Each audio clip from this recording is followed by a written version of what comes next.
Welcome to the Old Time Radio Westerns. I'm your host, Andrew Rhynes, and I'm excited to bring you another episode. This is one of over 80 episodes released monthly for your enjoyment. You can find more Western shows at our website by going to OTRwesterns.com. Now, let's get into this episode. The Mutual Broadcasting System presents Sergeant Preston of the Yukon. Whoa, whoa, whoa, whoa, whoa. It's Yukon King, swiftest and strongest lead dog of the Northwest, blazing the trail for Sergeant Preston of the Northwest Mounted Police in his relentless pursuit of lawbreakers. On King! On, you husky! Whoa, whoa, whoa, whoa, whoa. Gold discovered in the Yukon. A stampede to the Klondike in the wild race for riches. Back to the days of the gold rush.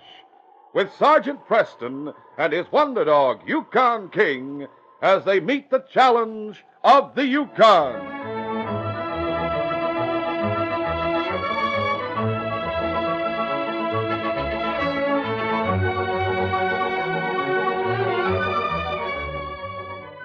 Here's a mutual note for you. You'll find nearly every type of detective adventure or crime-busting mystery story on the Mutual Sunday afternoon lineup. If you like excitement and action, it's there for the listening, as are tales where listeners can match wits with master sleuths. You have your choice of nearly every type of detective, too. Professional and amateur, hard-boiled and debonair. You'll find stories that are realistic and true to life, or strange and mysterious. Puzzles solved and riddles unsolved. The impossible crimes and the nearly perfect crime. Cases from official police files and stories of mysterious avengers that are frankly fiction. Mutual presents the baffling and the mysterious in a variety of top programs every Sunday. Join the millions who thrill to Under Arrest, Mystery Hall, The Shadow, True Detective Mysteries, Nick Carter and Peter Salem. It's hours of mystery make-believe every Sunday over most of these stations.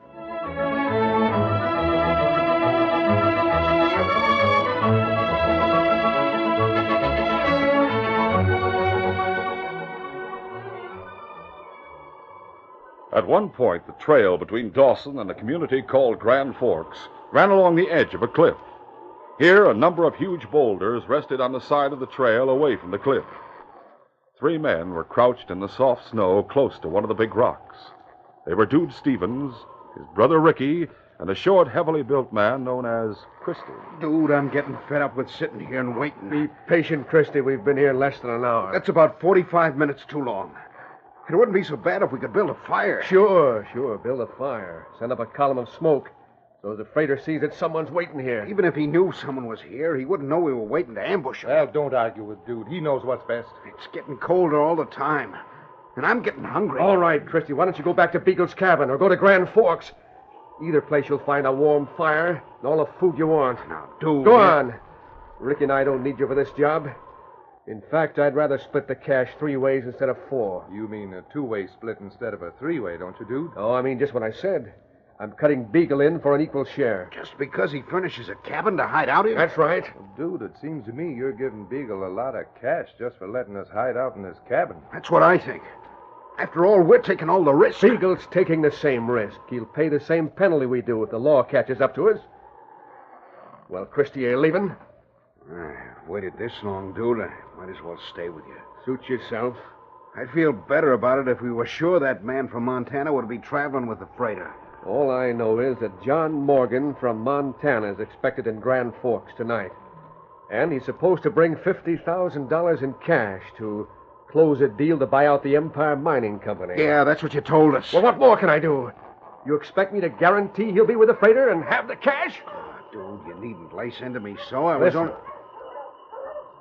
Dog team coming. Yeah, it's the freighter.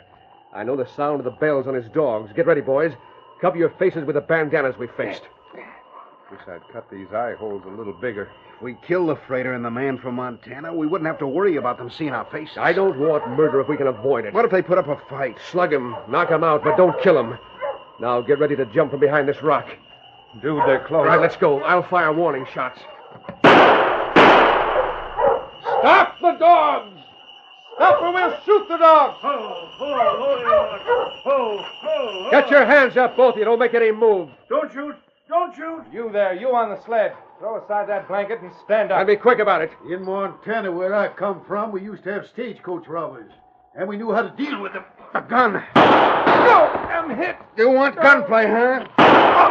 Hold it. Hold your fire. You shot the passenger. He fired first. That's enough. Hold it, you hear me? No more gunplay. All right. I don't want any gunplay. My hands are as high as I can stretch them. You can see I'm not armed. Freighter, your passenger was bringing some cash.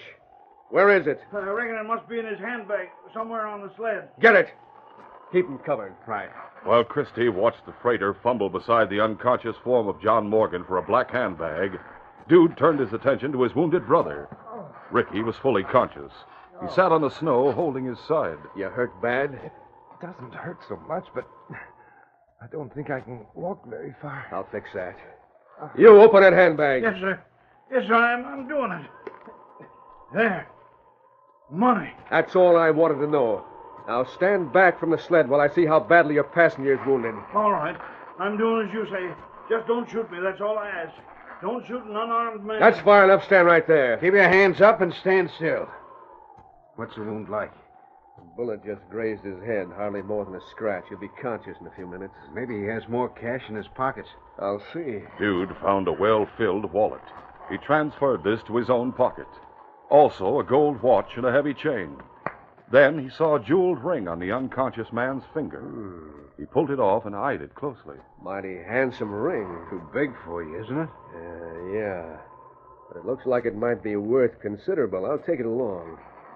Now I'll get the passenger off this sled. Hey, what are you doing with my passenger? I'm unloading him. We need your sled and dogs. No. Shut up. No. It's bad enough to rob that man without leaving him there in the snow to die. If he hadn't shot my partner, we wouldn't need your sled. I swear.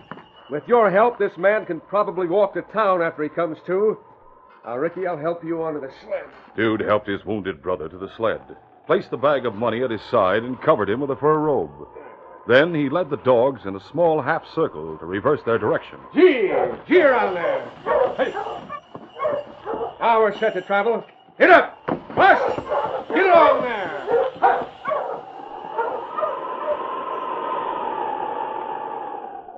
That night, a high wind blew across the open country and beat against the constable's cabin at the edge of Grand Forks. Sergeant Preston and his great dog, Yukon King, were spending the night with the constable. The big dog lay near the door. Sergeant Preston was examining Constable's fishing tackle. Hooks, flies, lures, and other pieces of equipment were spread out on a table. I don't like to brag, Sergeant, but I've taken my biggest fish with these flies I tied myself. I'd like to try my hand with some of this tackle. Say, why don't you? The boats have started running to Dawson. In a couple of weeks, the streams will be open. That wind doesn't sound like spring fishing. Well, nevertheless, spring's just around the corner. Well, I'll try to arrange to spend a day or two with you on my next patrol, Joe. That'll be fine. I'll show you where the big fish bite. Joe, I'd like to stay up all night and talk about fishing, but I have to be on my way early in the morning. I know. I wish you could stay in Grand Forks for a day or two. I can't do it unless it's on official business, Joe. I've been out for 6 weeks. I should get back to Dawson as soon as possible. The inspector may have a new assignment for me. There's always a new assignment. King, what's the matter, boy? He's thinking of a new assignment. Nose to the door. Here's someone outside, King?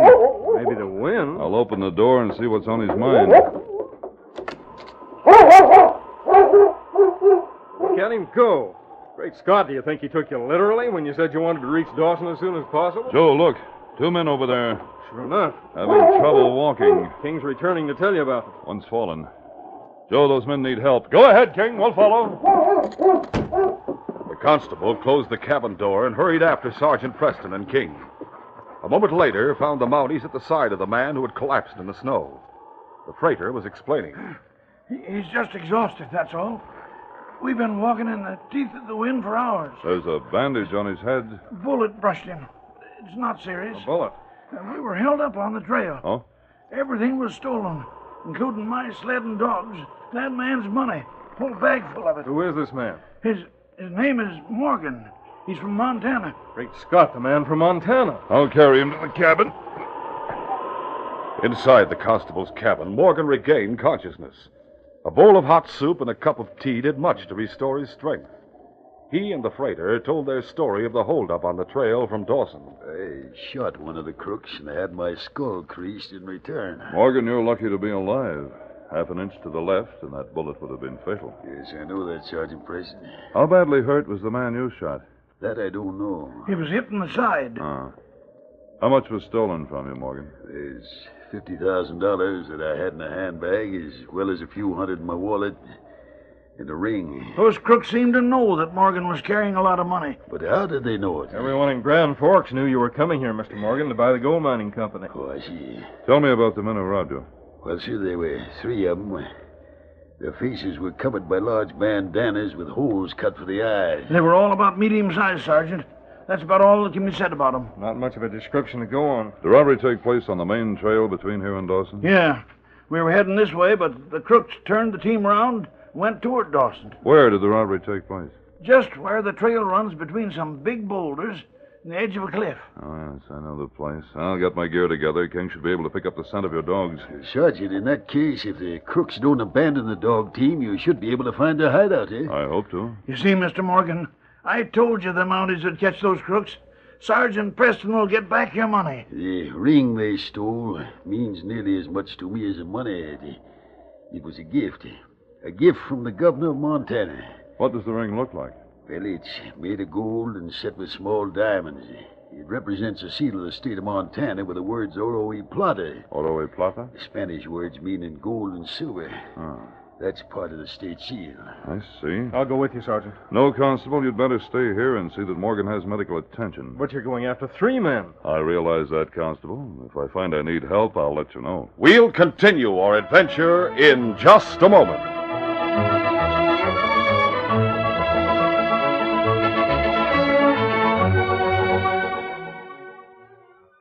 This is National Flag Week, and next Saturday is National Flag Day. So let's do some serious thinking for a minute about why we ought to honor the American flag. You know, we're pretty proud of that Star-Spangled Banner. It represents all that Americans through the years have fought and died to keep, our right to live in freedom. The flag will be 175 years old next Saturday, and in all that time it has never waved over a land that was not free. You want to keep it that way, don't you? When you grow up, you want to be sure that you will have the right to live where you want to work where you choose, and to worship God in your own church. You can start right now toward protecting those rights. Just be a good citizen and a loyal American. And part of that means honoring the American flag. When you salute and pledge allegiance, it means you are proud of the country you live in, that you intend to give it all the loyalty that's in you to give. Honor the flag this week, next week, and every week.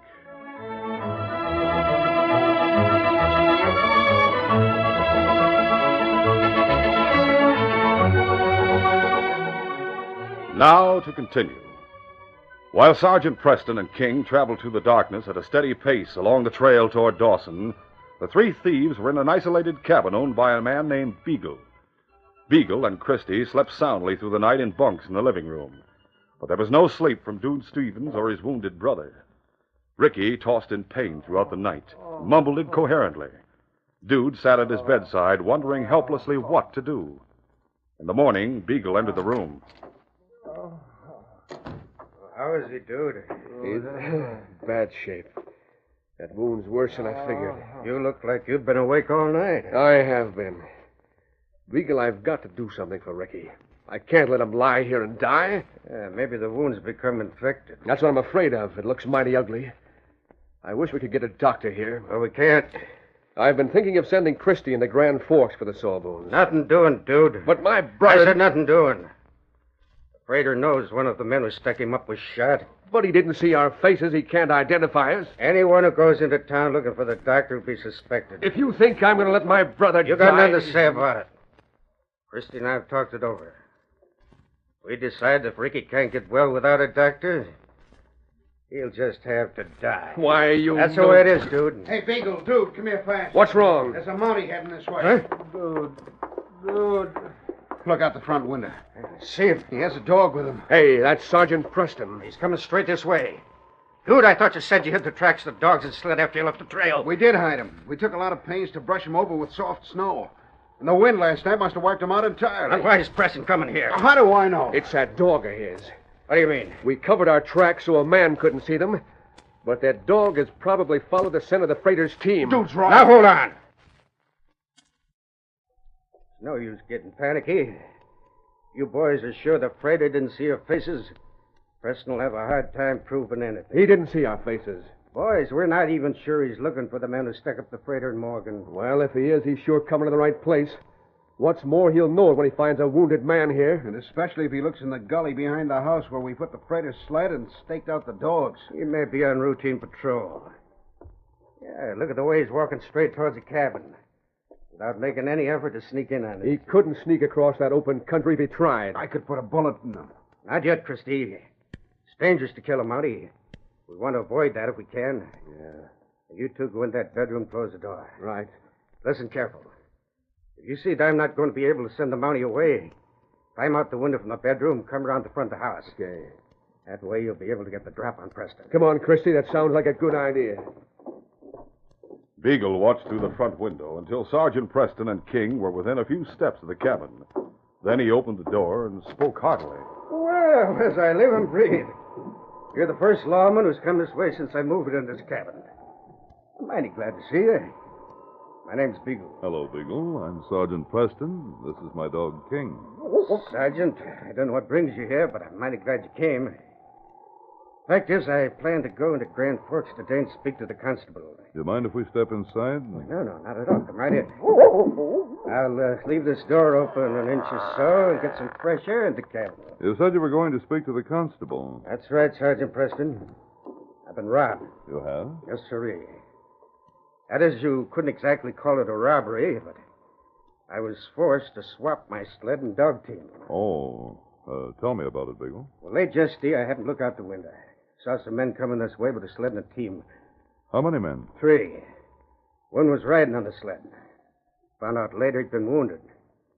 Seemed to be in bad shape. I didn't see the tracks of any sled. No, and I'll tell you why. One of those men had a 6-foot branch from an evergreen tree.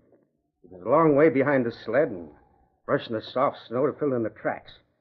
The wind last night covered any marks he left. Did they stop here? They sure did. They pulled a gun on me. Made me hitch my own team and sled. They left their outfit in a gully behind the house and went on their way. Last I saw them, they were heading in that direction. Why did they change sleds? I don't know why they switched sleds, unless they figured they could travel faster with mine. It's lots lighter than the one they left. Sergeant, I had a feeling they were running from the law. Did you know the men? No, they were strangers to me. Where's the sled they left? Well, it's still in the gully behind the house. It's a big affair. Looks like a freighting sled. Are you alone here? Me? Sure I'm alone. Mind if I look in the other room? Now, see here, Sergeant. I told you I was alone. Can't you take my word for it? Not that I doubt your word, Beagle. It's simply that we're instructed to check on every detail. Is that a bedroom? Yes. My dog seems to be interested. What is it, King? Sergeant Preston, now, wait a minute. Well? I'll tell you the truth. There is someone in there. It's my pal. He's sick. I lied because I didn't want to disturb him. I'll not disturb him. Get your hands up, Preston. The sharp command came from the window of the bedroom opposite the door. The shutters of the window had been swung open a couple of inches.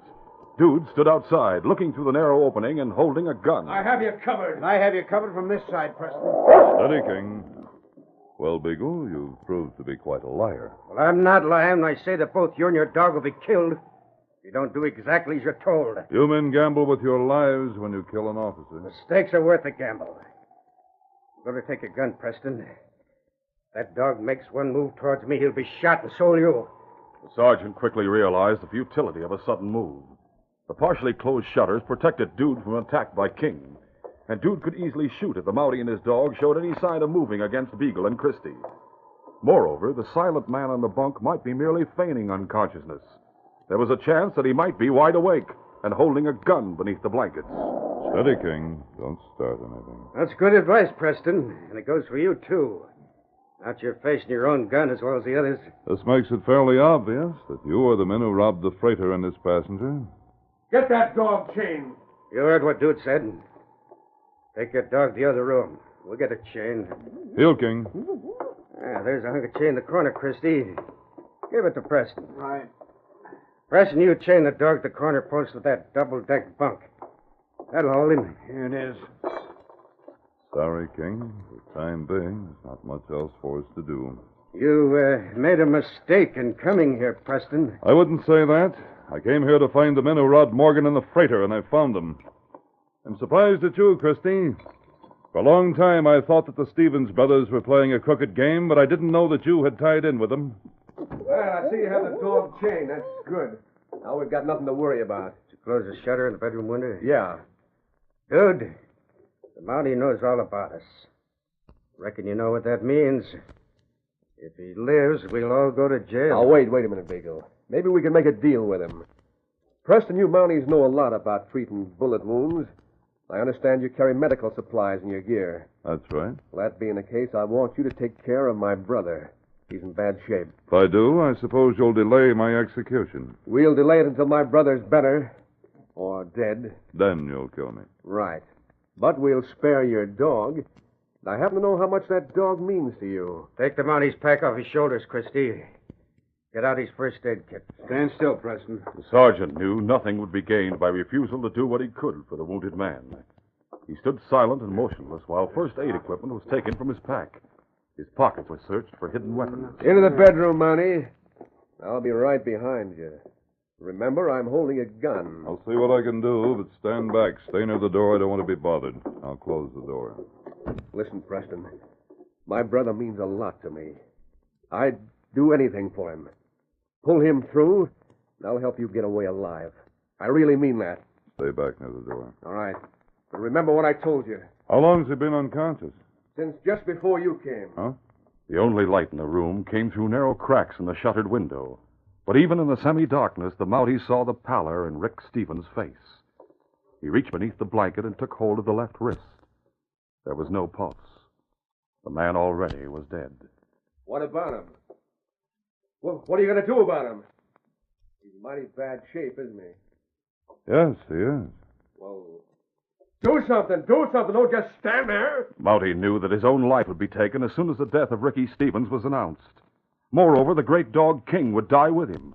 His mind was racing while he pretended to examine the dead man's wound. And then he seized on an idea. Dude, your brother needs the services of a doctor. You've treated wounds, Preston. I know you have. You've got to take care of my brother. My medicine kit holds only first aid equipment. The doctor has the necessary drugs to fight infection. We can't get a doctor. Well, even though it means my life, there's nothing I can do. You've got to save Ricky. Do you hear me? You've got to save him. There are certain new discoveries. If I could get to Grand Forks... You know that's out of the question. Well, in that case, dude... Wait. What do you need?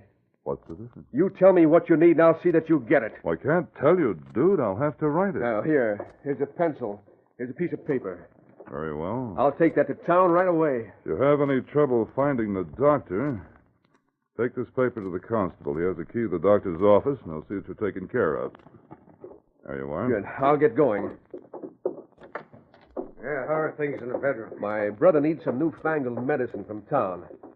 I'm going to get it for him. Now, hold on, dude. It's dangerous to go to town. I said I'm going to get it for him. You keep the Mountie covered while I'm gone. We might save time if I tied the message to King's collar. He can get to town much quicker than you can. Oh, no, Preston. That dog stays right here. Let's see that paper. It just has the name of the medicine on it. That's Plata. Never heard of this stuff. No, it's new, I tell you. It's running a risk if you go to town. Well, you're not stopping me. But, dude, the chances you take... There was further argument, but Dude was willing to run any risk to save the life of his brother. After he left the cabin, heading toward Grand Forks, Sergeant Preston returned to the bedside, hoping to postpone as long as possible the inevitable discovery that his efforts were mere subterfuge. Minutes dragged heavily until several hours had elapsed. Finally, Christie's patience snapped. See here, Mountie. Stay back near the door. I haven't seen that man move since I sat down here. Hey, what's going on? Beagle, I was just saying I haven't seen Ricky move for hours. Seems to me there's something mighty funny. Do you expect a man in this condition to move? Stand back, Preston. I'm having a look. You'd better do as he says, Preston. Look at him, Beagle. You see any sign of breathing? No, I don't. You two aren't helping any. Ricky's past all help. He's dead. You sure? Stand back, Preston, or I'll shoot you right here and now without waiting for Dude. Sergeant Preston knew the end was at hand when he saw Beagle cross the room and pick up a small hand mirror. I'll hold this mirror to his mouth and nose. That's a sure test. If it doesn't cloud over, man's dead. Now, if ever, the Mountie had to make his move. While Beagle bent over the bed, holding the mirror, Preston leaped at Christie and slapped aside the gun. A shot streaked past the Mountie. Get him, Beagle. No. Preston shot a fist at Christie's stomach and threw himself to one side as Beagle brought up his gun. Christie grabbed the Mountie by the legs. The sergeant fell. Get out of the way, Christie, out of the way. Let me get a shot at him. Beagle stood back, holding his gun in readiness, while Preston struggled to hold Christie as a shield. Don't shoot me, Beagle. Close in and crack him on the head. I'll do that. Beagle brought up his gun and aimed a blow that would crush the Mountie's skull. But at that instant, a gun barked in the living room, and Beagle's weapon flew out of his fingers. Hold up your cover. That goes for you, too, Morgan. I'll take that gun, Christie. Good work, Constable. One Beagle drops there on the floor. Yes, that's mine. I'll take it, too. You. Where did you come from? You're just in time. Yeah, so I see.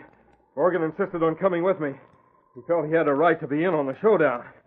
We'd have been here a little sooner, but we circled to approach the cabin from the rear. And obviously, Constable, you persuaded Dude to talk. Give me your hands, Beagle. I'll try these handcuffs for size. Here, Sergeant, an extra pair for Christie. Thanks. Dude came to me with the paper you wrote. He said it was medicine he needed for his brother. At first, I couldn't imagine what he meant. Then the constable remembered what I told him about my ring. I see you're wearing it again. Yes, we found it in Dude's pocket. I couldn't figure out why you'd sent me the Spanish words from the seal of Montana. Oh? Then it dawned on me that you were trying to let me know you'd found the thieves. So I went to work on Dude, and he squealed. He's now in jail. I hoped you'd understand. Easy, King, easy, boy. I'll have you unchained in just a second. I'll bet Rick Stevens was dead before Dude even left this place. You'd win that bet, Christie. And there you are, King. Yes, boy, that was one fight you couldn't get in on. And I'm mighty lucky that I can say this case is closed.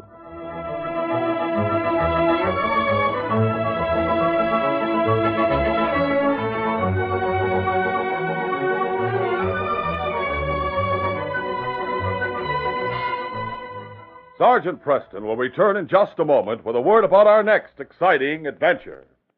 Here's a Mutual note for you. Every weekday afternoon at 5 o'clock over Mutual, it's time for the Children's Hour. There are programs for all lovers of thrilling exploits and daring adventures. Imaginative trips into a world of excitement for all kids from 6 to 60. Cowboy heroes of today's and yesterday's western rangeland gallop to deeds of stirring action. Their stories show the spirit of the men who brave the perils of the frontier and still fight to uphold justice. You can hear true-to-life tales of men who face danger and hardship in out-of-the-way places in the world, and whose lives are inspiring examples of courage. Exciting fiction characters bring their share of daredevil exploits with secret disguises and modern machines used in a never-ending battle against evildoers. The doors open to thrilling adventure every weekday afternoon when Mutual's popular children's heroes take to the air.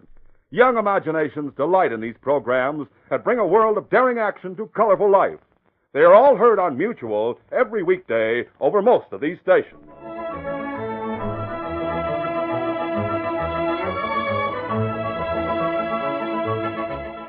And now, here is Sergeant Preston. Reporting for duty, Inspector. Sergeant, the night watchman at the Yukon Trading Company has been killed. $5,000 is missing from the safe. 2 witnesses have come forward. Actual witnesses to the murder? No, Sergeant, but they saw Dave Mason leaving the office at 3 o'clock this morning. Well, I can't believe Dave Mason would commit murder, sir. Your job is to bring him in for questioning, Sergeant. Yes, sir. But the sergeant soon found that Dave Mason had disappeared. He picked up his trail and followed him to a lonely ghost town. And there, as a spring storm swept the country, the sergeant and King found not one, but 3 desperate killers. Don't miss this next exciting adventure. These radio dramas, a feature of Sergeant Preston of the Yukon Incorporated, are created by George W. Trendle, produced by Trendle Campbell Muir Incorporated, directed by Fred Flowerday, and edited by Fran Striker. The part of Sergeant Preston is played by Paul Sutton. Sergeant Preston of the Yukon is brought to you every Tuesday and Thursday.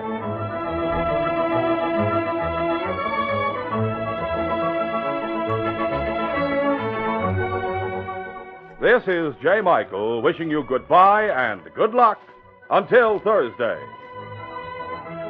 This is the Mutual Broadcasting System.